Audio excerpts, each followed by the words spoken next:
When you practice gratitude, you're actually training your brain to focus on positive stuff, even though we humans tend to notice and spend more time on negative moods naturally. It's like rewiring your mind to feel happier and spend less time dwelling on the things that bring you down. And that is the science behind Motion of Gratitude, a business focused on helping others see what to be thankful for. So with me, Courtney Murray, co-hosting with me today, the CEO and founder of Coastal Capital, for our new segment, All Things Capital.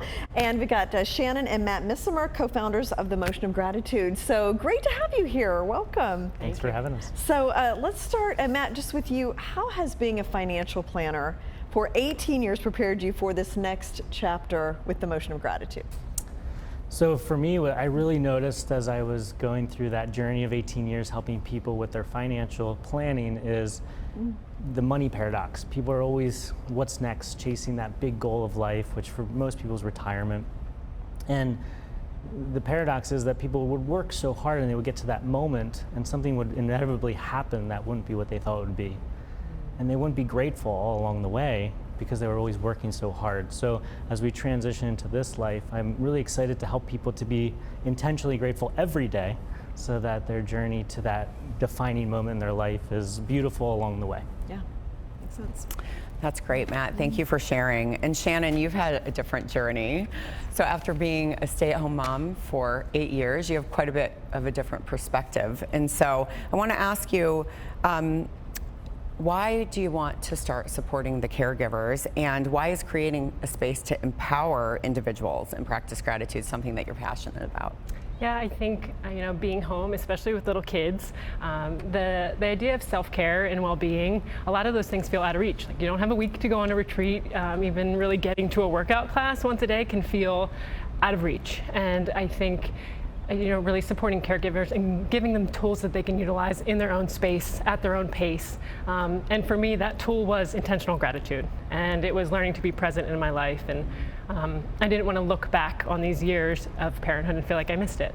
So I think in this whole process for myself and seeing the impact that gratitude and the practice of it has had on my life, it's really helping other caregivers in this time in their life really step in, find that purpose, find that presence in the chaos of raising little humans, but really being able to step into that space and feel the impact of it in their life so they don't miss these moments, because I think they can pass us by. Yeah, no, I think that's really important, and to acknowledge how many great things there are going on that we sometimes forget because we're so focused on something else. Now, in a world where mental health concerns are being navigated by most parents, where do you hope to provide support? Yeah, so for me, I firmly believe that every single parent knows better than anybody else exactly what their child needs. But I think when you're a parent who's constantly in fight or flight, or you're in the state of overwhelm, it's really difficult to get to that place of calm and patience to be able to sit with your child when they're navigating things that are hard and navigating things that are intense. So I believe that if we can really provide these parents with resources to support their own mental well-being, to really regulate their own nervous systems, to be able to show up in their family, then they can show up for their kids in a different way. That becomes really that guide for them. I truly believe that change happens in the sanctuary of home. And if we can support the caregivers, then they get to show up and support their children because they know what they need better than any of us could ever tell them. So it's really in the supporting of the caregivers and really creating spaces for them to support themselves that they can support their families.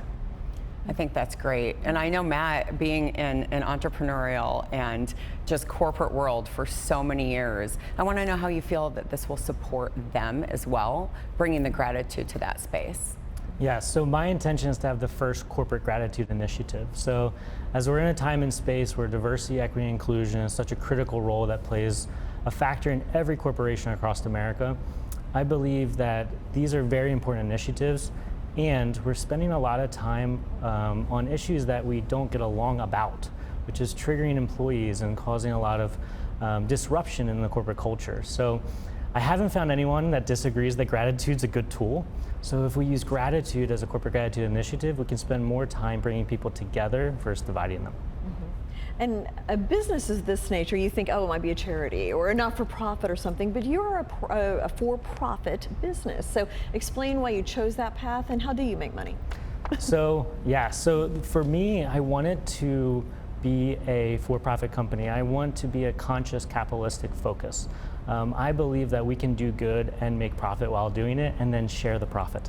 and do it under a traditional capitalistic structure. So the way we make money is we have a physical product, which is the bracelets and 2 journals, and that is coupled with an app. And that app is a 28-day experience to design an intentional gratitude practice into your daily life so that you can truly feel the impact of that practice. Okay. Thank you so much, Matt and Shannon, and best of luck to you. Thank you so Yes, much for coming. Thank you for having us. We're This here. is wonderful. Thanks. Thank you.